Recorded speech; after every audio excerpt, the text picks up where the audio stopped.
me gustaría cantarles un tango. Es el tango de un fracaso. No está inspirado en Hamlet, pero es un tango de un fracaso, ¿sabes? Y se llama el tango del on y del off. ¿Saben ustedes lo que es el on y el off? ¿Sí? El on y el off. ¿Eh? Está en el mismo sitio. ¿Eh? ¿Eh? Actualmente ya no es... Ahora es...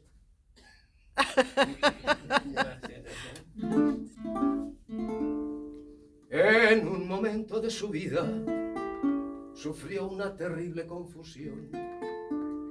No era un momento de su vida, ese fue un momento de bajón.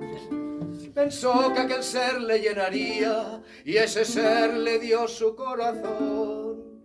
Teniendo la sartén por el mango, creyó llevar el tango y subir de escalafón. Teniendo la sartén por el mango, se fue hundiendo en el fango sin apretar el on.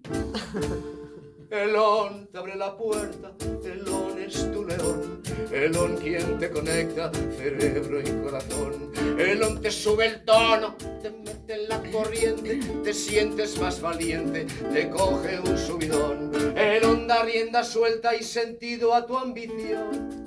El on quien te conecta poder y posición. En cambio en off, todo el tiempo es horroroso. Si estás en off, te dan la coz y ya ves las garras de ese oso que llega deseoso de pasar por mago de Oz. Y se fuga eso tan hermoso, de así es como lo quiero y así lo quiero yo. Teniendo la sartén por el mango, se creyó rey del mambo y todo lo perdió. Teniendo la sartén por el mango, perdió en su propio campo y su mundo se fue al off. Es el off, un ojo tuerto, es el off, un mundo incierto. El off es un desierto de desesperación. El off siempre en tu gueto, es insomnio perpetuo. El off te hace invisible, te anula la razón. En off te das la vuelta y te quitan el sillón.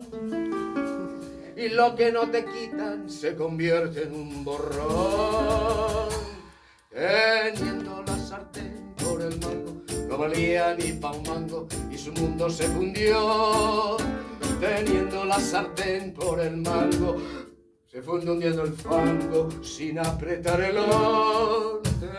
Teniendo la sartén por el mango, perdió todo su rango. Rana. Ese tango le salió.